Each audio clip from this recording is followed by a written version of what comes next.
Nikhil, what times to really be watching the sport the way you are. But the question is very simple.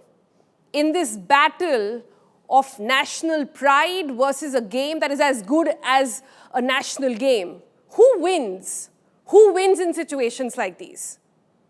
Well, actually, there's no straight answer to that, Sonal. Actually, nobody really wins in this. I know you mentioned, and I think that's a correct assessment, that many will see it as a win for India because India maintained that it is a safe place for international cricketers to be coming and participating. But if you remember, we spoke a couple of days ago and I said, listen, we are heading towards a standoff like we've never seen in the history of the sport. And unfortunately, that's exactly the way it's turned out. As things stand right now, you can pretty much say that Bangladesh will become the first ever team in the history of cricket to be removed from a Cricket World Cup by the ICC. We've had situations in the past where teams have voluntarily decided not to play a game or two and have then conceded points. But it's for the very first time a team will be eliminated or taken out, or for a lack of a better word, of a World Cup. What happens now? What are the immediate effects? Well, I think, as you mentioned, this is a political decision, no doubt about that. I think if it was left to the Bangladeshi cricketers, maybe we would have had a different decision being taken. What's really interesting, Sonal, is that I was listening to the government representative doing a press conference a short while ago, and he gave every detail but for one, and I think that was the most crucial detail missing.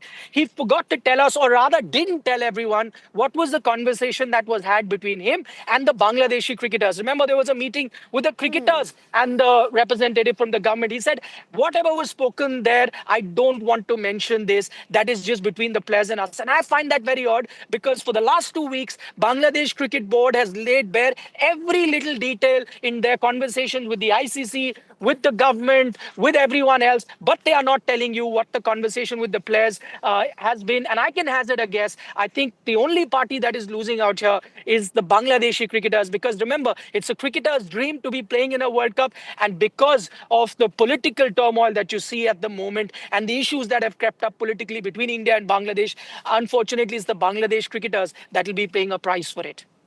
But then, Nikhil, the question is simple, right? And the answer also simple. In this fight between politics versus sport, politics wins this round. Unfortunately, Sonal, politics has been winning all round so far. I'll take you back to the Asia Cup. The biggest tournament, the biggest continental tournament. And while India did fantastically well in that tournament, they won that particular tournament. We still don't have a trophy to show for that because the Indian team refused to take, for good reason as well, refused to take that trophy from Mohsin Naqvi, who is the Interior Minister of Pakistan. The trophy still lies in the UAE. India, the rightful owners of that trophy, don't have it in their hand. You remember the kind of gestures that were made by Pakistani cricketers on the cricket pitch in terms of their references to aircrafts going down, Indian team refusing to shake hands with Pakistani cricketers. So politics has been winning every round. I think cricket in that sense has been held hostage, and it's just a continuation of that. The only thing I fear for from now on, I think the tournament will go ahead. I don't think Bangladesh in that sense is that important a member there that, ICC is going to now have a change of heart. They've already announced that Scotland is going to be taking their place. Yep. I think the issues will come at the Asian level. Next year, you have an Asia Cup, the same tournament that I was talking about that happened, which India won. That is also an essential tournament in the cricketing universe. At the Asian level, there are just four or five big teams that include Pakistan, Bangladesh, India, and Sri Lanka. You already have a scenario where 3 countries now are not going to be seeing eye to eye. I don't know what the future of that tournament will be, but it's not looking good.